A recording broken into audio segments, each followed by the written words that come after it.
Today, we're 3D printing and assembling a transparent fire-breathing dragon that we're also going to put a light in, so this thing should look stunning at the end of the day. You'll find a link to the original files in the description below, but I did do some modifications because I wanted to be able to print this in resin and then pull out all the supports from inside of the fire so it was nice and clear. So I went ahead and did some actual work with Mesh Mixer, first time I've ever used it, and also Blender to modify this to get it to the point where it was just this nice hollow that I could work with so that it'd be super easy to print with resin.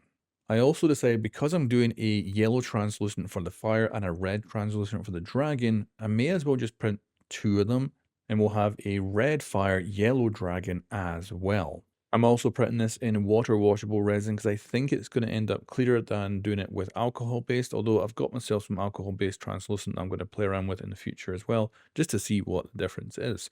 So this is what they came out looking like once the supports were removed and simply washed in water.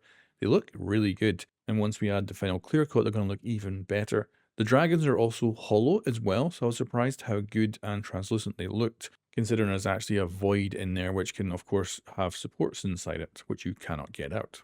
So what we can do now is a little test fit, make sure everything's actually going to fit together properly. I haven't like messed something up or something. So this is our dragon, the red one with the yellow fire. So this is what it looks like with no paint, just straight out of the printer and cured. And this is it with a light, which looks sensational, I think. But of course, we can go an extra step further. So here is the painted up dragon. What I wanted to do was make the core of the dragon a little bit more opaque. So that's why we have the black and then a gloss coat on top of it.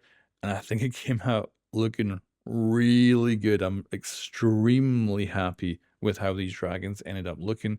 They are just stunning, just simply stunning. I also made sure that the bottom of them was not completely covered in paint because I wanted some of the light that's going to come from the bottom of the flames to come up and hopefully come through the actual dragon itself, almost making it look like it's, of course, breathing the fire that's coming down. You can also see the fire now with the clear coat as well, which makes it look very nice and shiny. The only thing I'd love to be able to do here is like a black wash of the fire so that the kind of cracks of it are black, but the rest of it is translucent and lights up. I think that would look better, but I don't trust myself to do that.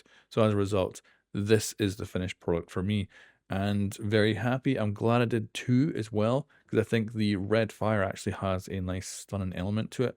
But of course the yellow and the red dragon look the best, I think. Definitely very happy with it. But yeah, these came out looking incredible, and essentially I've got two dragon lamps now. So yeah, really cool. And this is only my third print with transparent resins, so I intend to do and hopefully get better with them to do more incredible projects, because this is just hopefully the start. Anyway guys, thanks for watching, and I'll catch you next time.